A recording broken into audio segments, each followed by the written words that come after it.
إن الحمد لله نحمده ونستعينه ونستغفره ونعوذ بالله من شرور أنفسنا ومن سيئات أعمالنا من يهده الله فلا مضل له ومن يضلل فلا هادي له أشهد أن لا إله إلا الله وأشهد أن محمدا عبده ورسوله أرسله بالحق بشيرا ونذيرا يا أيها النبي إنا أرسلناك شاهدا ومبشرا ونذيرا وداعيا إلى الله بإذنه وسراجا منيرا أما بعد فإن خير الحديث كتاب الله وخير الهدي هدي محمد صلى الله عليه وسلم وشر الأمور محدثاتها فإن كل محدثة بدعة وكل بدعة ضلالة وكل ضلالة في النار. قال الله سبحانه وتعالى في القرآن المجيد والفرقان الحميد يا أيها الذين آمنوا اتقوا الله حق تقاته ولا تموتن إلا وأنتم مسلمون يا أيها الناس اتقوا ربكم الذي خلقكم من نفس واحدة وخلق منها زوجها وبث منهما رجالا كثيرا ونساء واتقوا الله الذي تساءلون به والأرحام إن الله كان عليكم رقيبا يا أيها الذين آمنوا اتقوا الله وقولوا قولا سديدا يصلح لكم أعمالكم ويغفر لكم ذنوبكم ومن يطع الله ورسوله فقد فاز فوزا عظيما. اللهم صل على محمد وعلى آل محمد كما صليت على إبراهيم وعلى آل إبراهيم إنك حميد مجيد. اللهم بارك على محمد وعلى آل محمد كما باركت على إبراهيم وعلى آل إبراهيم إنك حميد مجيد. وقال الله تعالى في مقام آخر وكأي من آية في السماوات والأرض يمرون عليها وهم عنها معرضون. رب اشرح لي صدري ويسر لي أمري واحلل عقدة من لساني يفقهوا قولي. رب زدني علما رب زدني علما.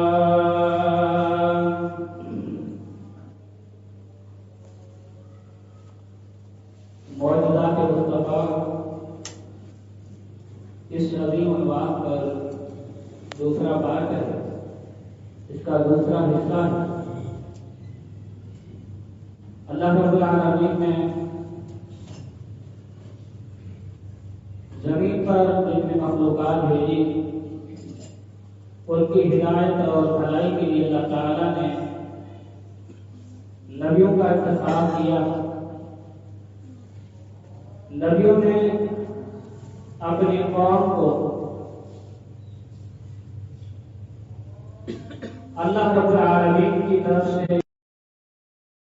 آیات کے ذریعے اللہ تعالیٰ نے شریعت اور نبوت کی حقانیت ان لوگوں کے سامنے اللہ تعالیٰ نے واضح فرمائی تاکہ حقیقت شناس انسان دین حق کو تسلیم کر سکے آسانی کے ساتھ. اللہ کے رسول صلی اللہ علیہ وسلم کو اللہ تعالیٰ نے عظیم معجزات سے نوازا تھا. نبی کریم صلی اللہ علیہ وسلم کی زندگی میں ایسے معجزات آپ صلی اللہ علیہ وسلم نے اپنے صحابہ کرام کے سامنے دکھائے انہیں، اور ان معجزات کے ذریعے صحابہ اور غیر کئی لوگ اسلام قبول کر چکے اور نبی صلی اللہ علیہ وسلم کی صداقت کی گواہی دی۔ جس طرح اللہ تعالیٰ نے ان معجزات کو اتارا ہے، ان کے برحق ہونے پر اہل سنت والجماعت کا ایمان ہے بغیر کسی کمی اور بیشی کی۔ ان معجزات میں سے ایک حدیث اللہ کے نبی صلی اللہ علیہ وسلم کی، جو کہ امام بخاری رحمہ اللہ نے کتاب التیمم کے اندر اس حدیث کو نقل کیا ہے، اور مسند احمد کے اندر بھی یہ حدیث موجود ہے۔ راوی حدیث سیدنا عمران بن حسین رضی اللہ تعالی عنہ سے، سیدنا عمران بن حسین رضی اللہ تعالی عنہ بیان کرتے ہیں کہ میں اور میرے ساتھ اور بھی صحابہ کرام تھے، ہم نے ایک سفر اللہ کے نبی صلی اللہ علیہ وسلم کے ساتھ شروع فرمایا، اور سفر انتہائی لمبا تھا۔ اس سفر میں ہم چلتے چلتے دن کے بعد رات آئی، رات بھی گزرتے گئی، رات کا آخری حصہ آ گیا، یعنی اتنا لمبا سفر تھا۔ جب رات کا آخری حصہ آیا تو آپ صلی اللہ علیہ وسلم نے صحابہ کرام سے فرمایا کہ ہم یہاں پر پڑاؤ ڈالیں گے، تو ہم نے اپنے سواری سے کجاوے اتارے، اور ایک مسافر آدمی کے لیے سفر کے بعد سب سے اچھی چیز جو ہے وہ پڑاؤ ہوتا، کیونکہ بہت زیادہ انسان تھک جاتا ہے، آرام کے بعد پھر انسان اگر سفر کرے تو اس کے لیے بہت زیادہ آسانی ہو جاتی ہے۔ سیدنا عمران بن حسین رضی اللہ تعالیٰ عنہ بیان کرتے ہیں کہ ہم رات کے آخری حصے میں وہاں پر اترے اور ہم نے پڑاؤ ڈالا، اور صحابہ کرام نے سو گئے ہیں، صحابی اللہ کے نبی صلی اللہ علیہ وسلم نے بھی آرام فرمایا، اور ہم اس وقت جاگے جب سورج کی تپش ہمارے چہروں پر پڑی، یعنی سورج اتنا اوپر آ گیا تھا اور گرم ہو چکا۔ فرماتے فلاں صحابی اٹھا، بیدار ہوا، اس کے بعد دوسرا صحابی اٹھا، پھر تیسرا صحابی اٹھا، اور ہم صحابہ کرام میں سے چوتھا شخص سیدنا عمر بن الخطاب رضی اللہ تعالیٰ عنہ تھے، چوتھے سیدنا عمر اٹھے، اور ہم دوران سفر اللہ کے رسول صلی اللہ علیہ وسلم کو نیند سے نہیں اٹھاتے، آپ صلی اللہ علیہ وسلم سو جاتے، آپ اپنی مرضی سے اٹھتے، تب تک ہم آپ صلی اللہ علیہ وسلم کو نہیں اٹھاتے، کیونکہ ہو سکتا ہے آپ صلی اللہ علیہ وسلم پر نیند کی حالت کے اندر بنی اتر رہی ہو۔ فرماتے کہ چوتھا شخص سیدنا عمر جب اٹھے، سیدنا عمر نے اچانک دیکھا تو ہم نے فجر کی نماز کو نہیں پڑھی، صحابہ کو نمازوں کی بڑی فکر تھی، نمازوں کی بڑی فکر تھی، جب اتنا سورج اوپر آ چکا ہے اور ہم اس وادی میں سوتے ہی رہے۔ سیدنا عمر نے بلند آواز کے ساتھ تکبیر کہنا شروع کر دی، اللہ اکبر اللہ اکبر۔ اچانک وہ آواز اللہ کے نبی صلی اللہ علیہ وسلم نے سنی تو آپ صلی اللہ علیہ وسلم بیدار ہو گئے، آپ صلی اللہ علیہ وسلم نیند سے اٹھ گئے۔ نیند سے اٹھنے کے بعد صحابہ کرام نے پورا واقعہ بتایا کہ اللہ کے نبی ٹائم بہت ہو چکا ہے، سورج اوپر ہو چکا ہے، ہم نے نماز فجر ادا نہیں کی۔ آپ صلی اللہ علیہ وسلم نے فرمایا کہ سواری کو تیار کر، صحابہ سواری کو تیار کیا صحابہ کرام نے، اور سواریوں پر سوار ہوئے، اس وادی میں نماز فجر ادا نہیں کی۔ آپ صلی اللہ علیہ وسلم روانہ ہوئے، تھوڑا آگے چلنے کے بعد آپ نے فرمایا کہ یہاں پر اترنا ہے، وہاں پر صحابہ کرام اترے، آپ صلی اللہ علیہ وسلم کے لیے وضو کا پانی پیش کیا گیا، آپ نے وضو فرمایا، آذان کہی گئی، تکبیر کہی گئی، آپ صلی اللہ علیہ وسلم نے نماز فجر پڑھی۔ ایک سونے والا انسان اس کے نماز کا وقت تب ہوتا ہے جب وہ اٹھ جائے. یہ نہیں کہ ہم فجر نہیں پڑھتے تو ہم 11 بجے اٹھیں اور ہم کہیں کہ بس ہمارا یہی ٹائم نہیں. یہ کبھی کبھار ہو سکتا ہے کہ انسان فجر کا تو عادی ہے، لیکن کبھی کبھار انسان لمبے سفر کے بعد یا کوئی ایسی بیماری یا تھکاوٹ کے بعد سو گیا ہے، جب اس کو جاگ آئے تب اس نماز کا اس کے لیے ٹائم ہے، وہ نماز کو پڑھے. تو نبی صلی اللہ علیہ وسلم نے صحابہ کرام کو نماز پڑھائی. جب آپ صلی اللہ علیہ وسلم نے سلام پھیرا تو دیکھا کہ ایک صحابی سائڈ میں کھڑا ہے، اس نے نماز صحابہ کرام کے ساتھ نہیں پڑھی. آپ صلی اللہ علیہ وسلم نے ان سے وجہ پوچھی، آپ نے ہمارے ساتھ نماز کیوں نہیں پڑھی؟ انہوں نے کہا کہ اللہ کے رسول صلی اللہ علیہ وسلم مجھے غسل کی حاجت آ گئی، غسل جنابت پیش ہو. آپ صلی اللہ علیہ وسلم نے فرمایا کہ آپ کے لیے پانی کافی تھا، تو مٹی کافی تھی، مٹی کافی تھی. اس کے بعد آپ صلی اللہ علیہ وسلم نے سفر شروع کیا. آگے تھوڑا چلے تو صحابہ کرام نے کہا کہ اللہ کے رسول ہمارے پاس جو ہے پانی بھی ختم ہو چکا ہے، پینے کا پانی بھی ختم ہو چکا ہے. اللہ کے رسول کا معجزہ بتایا، دیکھیں کتنا عظیم معجزہ، پانی ختم ہو چکا ہے. آپ صلی اللہ علیہ وسلم نے سیدنا عمران بن حسین اور سیدنا علی رضی اللہ تعالیٰ نے دونوں کی ڈیوٹی لگائی، آپ یہاں سے روانہ ہوں اور پانی ڈھونڈ کر پانی لے آئے. یہ دونوں صحابہ کرام اپنے سواری پہ سوار ہوئے، روانہ ہوئے، چلتے رہے. آگے دیکھا کہ ایک عورت ہے جو اپنے اونٹ پر سوار ہے، اس اونٹ پر اس نے جو پخال رکھی ہوئی ہے، اس کا ایک سائڈ اور دوسرا جو پلہ دوسری سائڈ، اس کے اوپر وہ سوار ہے عورت. دونوں صحابہ وہاں پہنچے، اس عورت سے پوچھا کہ یہ پانی آپ نے کہاں سے لائی ہے؟ تو اس نے کہا کہ میں کل اس ٹائم پانی پر موجود تھی، کل اس ٹائم پانی پر موجود تھی، یعنی اتنا دور پانی ہے اور ہمارے مرد حضرات جو ہے پیچھے آ رہے ہیں. صحابہ حیران ہوئے، اتنا دور پانی کہاں سے لائیں گے؟ تو انہوں نے اس عورت سے کہا کہ آپ ہمارے رسول صلی اللہ علیہ وسلم کے پاس چلیں. اس نے کہا کہ تمہارا رسول کو وہ صحابی کہتے تھے جو بے دین ہو گئے، کیونکہ پہلے دین عیسائیت تھا، اس کے ماننے والے لوگ تھے. تو انہوں نے کہا کہ جس کو تم صحابی کہتے ہو، صحابہ کرام تو اللہ کے رسول کو رسول مانتے تھے، آپ تم جس کو صحابی کہتے ہو وہی. آخر وہ اس عورت کو لائے، وہاں پر وہ عورت آئی تو اللہ کے نبی صلی اللہ علیہ وسلم نے فرمایا کہ اس عورت کو اتارا جائے. وہ عورت اتری. آپ صلی اللہ علیہ وسلم نے صحابہ کرام سے کہا کہ اپنے برتنوں کو لاؤ. انہوں نے برتن لائے. انہوں نے نیچے والے جو اس کے دو اوپر سراغ ہوتے ہیں جہاں سے پانی بھرا جاتا ہے اور دو نیچے ہوتے ہیں مسال، اور نیچے والے آپ صلی اللہ علیہ وسلم نے دونوں کھولے منہ اور ان برتنوں کے اندر وہ پانی ڈالا گیا. صحابہ کرام نے پیا. آپ نے فرمایا کہ تمام سواریوں کو لے آئے، سب سواریاں لے آئے، تمام سواریوں نے پانی پیا، جانوروں نے بھی پانی پیا. اس کے بعد آپ صلی اللہ علیہ وسلم نے اس صحابی کو غسل کے لیے پانی دیا، اس صحابی نے غسل بھی کر دیا. اس کے بعد بھی برتن ویسے کے ویسے بھرے. اس کے بعد آپ صلی اللہ علیہ وسلم نے فرمایا کہ اس عورت کے لیے کھانے کا انتظام کیا جائے. صحابہ نے کھانا جمع کیا. ایک کپڑے میں ستو اور اجوا کھجور پیش کی گئی، وہ کپڑے کے اندر لپیٹ کر فرمایا کہ عورت کو اس پہ سوار کیا جائے. عورت سوار ہوئی. آپ صلی اللہ علیہ وسلم نے فرمایا کہ اللہ کی بندی، ہم نے آپ کے پانی میں سے کوئی کمی نہیں کی. اللہ رب العالمین نے اپنے فضل سے ہمیں اور ہماری سواری کو پانی پلا دیا.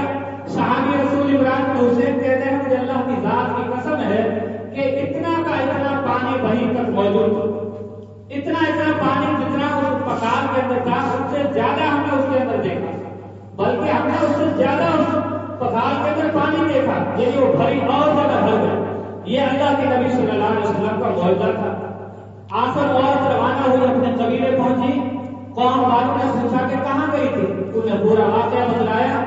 کہا کہ مجھے اللہ کی ذات کی قسم ہے کہ ہو سکتا ہے یہ شخص جس سے میرا سامنا ہوا ہے یہ جادوگر ہو. زمین اور آسمان کے اندر ایسا کوئی جادوگر ہو ہی نہیں سکتا. یا تو یہ کوئی نبی ہے جس نے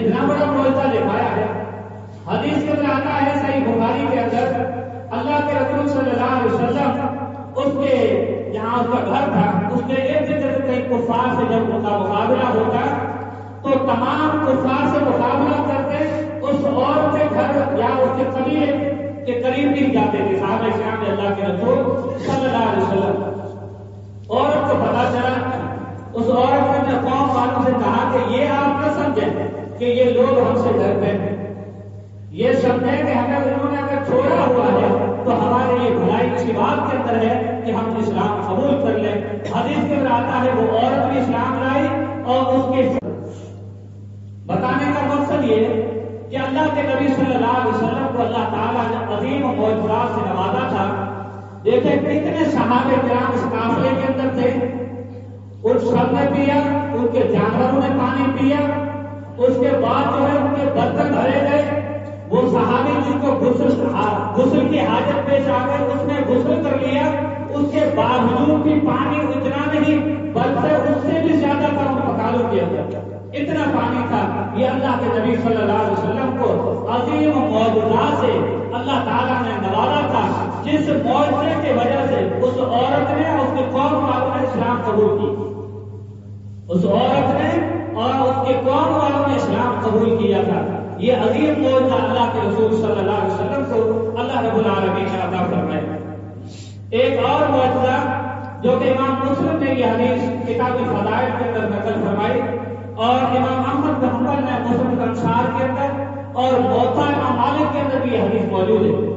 سیدنا معاذ بن جبل رضی اللہ تعالیٰ عنہ, یہ غزوہ تبوک کا موقع ہے. صحابہ کرام غزوہ تبوک کے لیے روانہ ہوئے اور یہ غزوہ تبوک جو ہے اس کے اندر صحابہ کرام نے نمازوں کو جمع کیا. آپ صلی اللہ علیہ وسلم جب سفر کے لیے نکلتے تھے تو آپ صلی اللہ علیہ وسلم نمازوں کو جمع کیا کرتے. یہ آپ کی سنت ہے. تو آپ کیا کرتے کہ ظہر کو تھوڑا تاخیر سے پڑھتے, عصر کو تھوڑا پہلے کر لیتے. تو ظہر اور عصر کو جمع کر کے پڑھ کے پھر آپ صلی اللہ علیہ وسلم سفر کے لیے روانہ ہوئے. اور اسی طرح مغرب کی نماز تھوڑی لیٹ کر کے عشاء کو تھوڑا پہلے کر کے آپ صلی اللہ علیہ وسلم پڑھ کر پھر سفر کے لیے روانہ ہوئے. تو غزوہ تبوک کے موقع سے بھی یہی معاملہ آیا. آپ صلی اللہ علیہ وسلم نے ظہر اور عصر کو جمع کیا, لمبا سفر تھا, اور اس کے بعد آپ نے مغرب اور عشاء کو بھی جمع فرمایا. اس کے بعد آپ صلی اللہ علیہ وسلم نے دوران سفر فرمایا انکم ستأتون غدا انشاءاللہ عین تبوک کا, کل ہم انشاءاللہ عزیز تبوک کے چشمے پر پہنچیں گے. تبوک جہاں پہ یہ واقعہ ہونا تھا وہاں پر ایک چھوٹا سا چشمہ تھا پانی کا, وہاں پر ہم پہنچیں گے. لیکن اللہ کے رسول صلی اللہ علیہ وسلم نے صحابہ کرام کو نصیحت فرمائی, حکم دیا کہ تم میں سے کوئی شخص اس چشمے تک پہنچے جب تب ان میں سے کچھ پانی نہیں ہے, پینا نہیں ہے پانی. آپ صلی اللہ علیہ وسلم نے یہ حکم دیا. وہاں سے صحابہ روانہ ہوئے.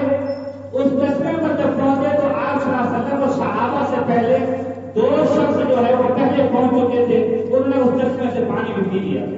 آپ صلی اللہ علیہ وسلم نے پوچھا کہ تم نے پانی پی لیا؟ کہا کہ ہاں. پھر آپ صلی اللہ علیہ وسلم نے انہیں کچھ کہا جو اللہ نے ان کو حکم دیا تھا, یعنی تم نے ہماری کیوں نافرمانی کی.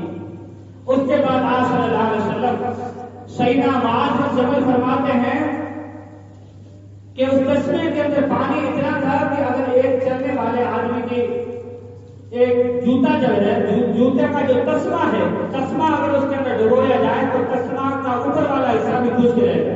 اتنا کم پانی تھا, بہت ہی کم پانی تھا.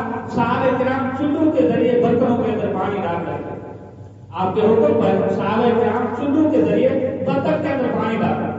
آپ صلی اللہ علیہ وسلم نے برتن سے پانی لیا اور اپنے ہاتھوں کو دھویا اور اپنے منہ کو دھویا.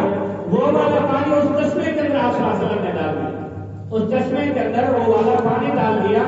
سیدنا معاذ بن جبل فرماتے ہیں اللہ کے رسول صلی اللہ علیہ وسلم کے اس چشمے میں جب آپ صلی اللہ علیہ وسلم نے پانی ڈالا تو جوش مارنے لگا وہ چشمہ, خوب وہ بہنا شروع کر دیا چشمے میں پانی. پھر ہم نے پیا, ہماری سواری نے پیا, ہم نے پانی کو جمع کیا, خوب پانی ہو گیا. آپ صلی اللہ علیہ وسلم نے سیدنا معاذ سے فرمایا کہ اگر معاذ اللہ تعالیٰ آپ کو لمبی عمر عطا فرمائے تم دیکھو گے کہ اس چشمے کے ذریعے اللہ تعالیٰ باغات کو بھی سیر کرے گا. باغات کو بھی اللہ تعالیٰ شیئر کرے گا. یعنی اتنی برکت محمد کریم صلی اللہ علیہ وسلم کے ہاتھوں کے اندر اللہ نے عطا فرمائی. اتنے عظیم نبی اللہ تعالیٰ نے ہمیں عطا فرمایا. یعنی چھوٹا معاملہ، چھوٹی چیز، لیکن اللہ تعالیٰ نے کتنا اس کے اوپر برکت عطا فرمائی. کیسی عظیم چیز. اور حدیث کے اندر آتا ہے اس کے اندر 30,000 صحابہ کرام تھے. ایک روایت میں 70,000 کا بھی ذکر آتا ہے. اتنے صحابہ کرام تھے، سب نے ان سے پانی پیا، ان کے جانوروں میں پانی پیا. کتنا عظیم واقعہ ہے، کتنا عظیم واقعہ ہے. اللہ کے رسول صلی اللہ علیہ وسلم کے اس معجزے کے حوالے سے ایک واقعہ اور ہے. اللہ کے نبی صلی اللہ علیہ وسلم نے صحیح مسلم کے اندر، یہ کتاب الاسرار کے اندر واقعہ ہے. سب واقعات صحیح بخاری کے اور صحیح مسلم کے تقریباً. اللہ کے رسول صلی اللہ علیہ وسلم نے سیدنا ابو عبیدہ بن جراح رضی اللہ تعالیٰ عنہ کی معیت کے اندر، ان کے ساتھ کے اندر صحابہ کرام کا ایک قافلہ بھیجا. سیدنا جابر فرماتے ہیں میں بھی ان کے ساتھ تھا اور ہم وہاں سے روانہ ہو. یہ قافلہ قریش کے کچھ لوگوں کے لیے قافلہ تھا. یعنی ان کا تعاقب ہمیں کرنا تھا، ان کا مقابلہ کرنا تھا. اور ہم چلتے رہے. اللہ کے نبی صلی اللہ علیہ وسلم کے پاس ہمارے کھانے کے لیے صرف کھجور کا ایک تھیلا تھا. کھجور کا صرف ایک تھیلا تھا. وہ آپ صلی اللہ علیہ وسلم نے ہمارے امیر سیدنا ابو عبیدہ بن جراح کو عنایت فرمایا. فرمایا کہ ابو عبیدہ یہ ایک تھیلا ہے، پورے سفر کے اندر واپسی تک آپ کو اس سے فائدہ لینا ہے. اس کے علاوہ ان کے پاس کچھ نہیں تھا. صحابی رسول فرماتے ہیں ابو زبیر نے، راوی حدیث ہے، انہوں نے سیدنا جابر سے پوچھا کہ جابر اس لمبے سفر کے اندر تمہارے پاس تو کچھ نہیں تھا، پھر تم نے کیسے گزارا کیا؟ فرماتے ہیں کہ ہم وہ کھجور ایک لیتے، ہمارا سردار ہمیں ایک کھجور دیتا، اس کھجور کو نموسہا کما یسمس سبھی ہو. فرماتے ہم ایسے اس کو چوسے جیسے ایک بچہ چوستا ہے. صبح نصر والا من الماء، اس کے بعد ہم اس کے اوپر پانی پی لیتے. اس کے اوپر ہم پانی پی لیتے. فتکفینا، ہمارے لیے وہ پانی اور وہ کھجور ایک دن کے لیے کافی ہو جاتا. ایک کھجور اور اس کے اوپر پانی پینا، وہ کھجور کو چوسنا، اس کے بعد وہ پانی پینا پورے دن کے لیے ہمارے لیے وہ کفایت کر جاتا. فرمایا کہ اس کے بعد تو ہم کیا کرتے، ہم صحابہ کرام جو ہے ہمارے ہاتھوں کے اندر لکڑیاں تھی، لاٹھیاں تھی، ہم جو ہے وہ درختوں سے پتے جھاڑتے تھے. درختوں سے پتے جھاڑتا تھے. سونا بندو ہو، اس کے بعد ہم کو بھگو دیتے. فنا کرو، اس کے بعد ہم کو ہم کھاتے تھے. کتنے کٹھن مرائے ہیں. اگر آج کے دور کے اندر ہمیں ایک ٹائم کا کھانا نہ ملے تو انسان کتنے بھاگے کرتا ہے، یار مجھے کھانا نہیں ملا. اللہ کے اپنے رزق کے اندر کمی ہے، پھر انسان پتہ نہیں کچھ کہہ لیتا ہے، اللہ کے لیے شکایتیں کرتا ہے. صحابہ کرام کے ایمان پر قربان جاؤ. کتنا عظیم ایمان تھا.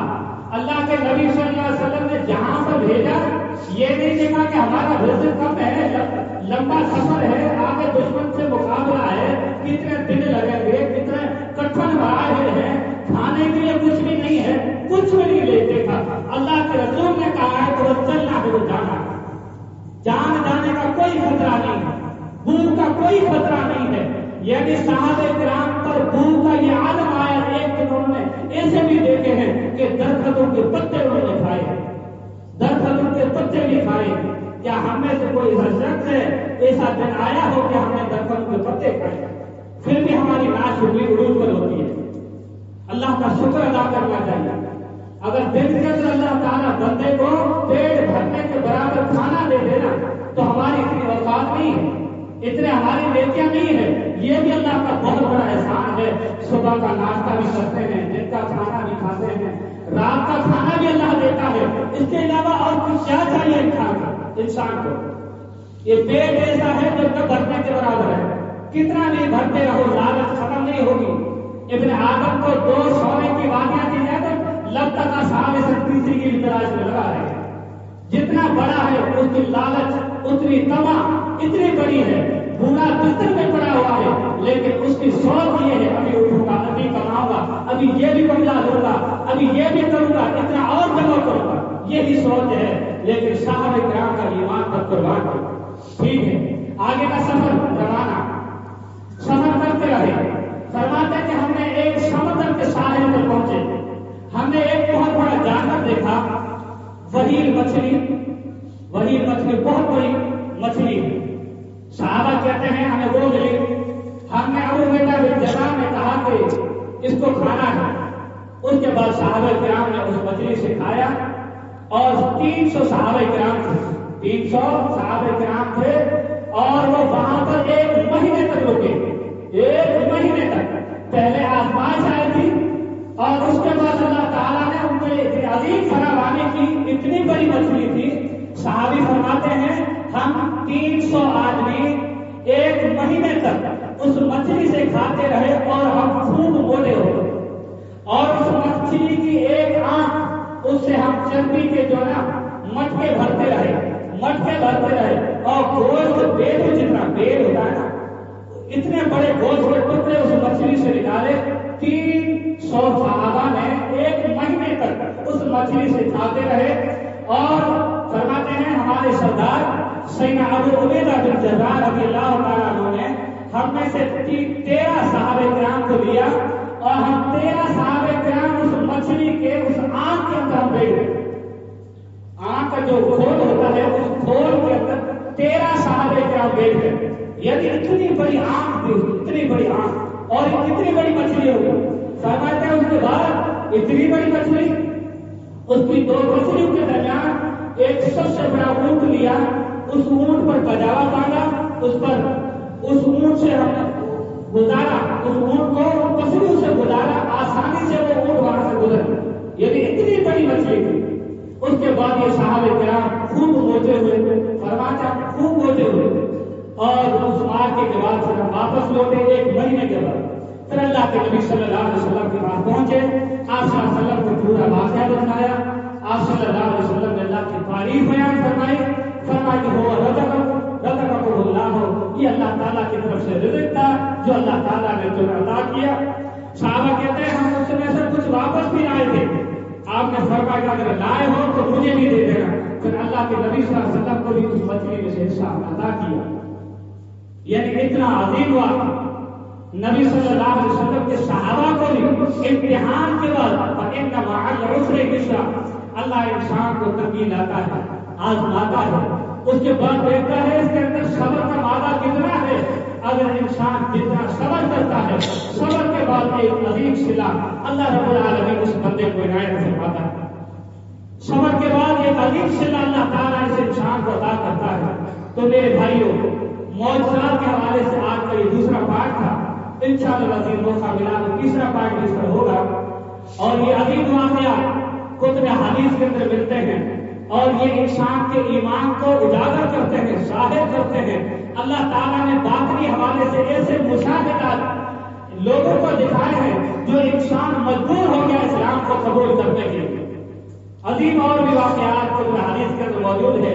انشاءاللہ وقت پر بیان کیے جائیں گے. اللہ رب العالمین سے دعا ہے کہ اللہ تعالیٰ ہم سب کو ان واقعات پر ایمان رکھنے کے اللہ توفیق دے. دعا کو دعویٰ الحمدللہ.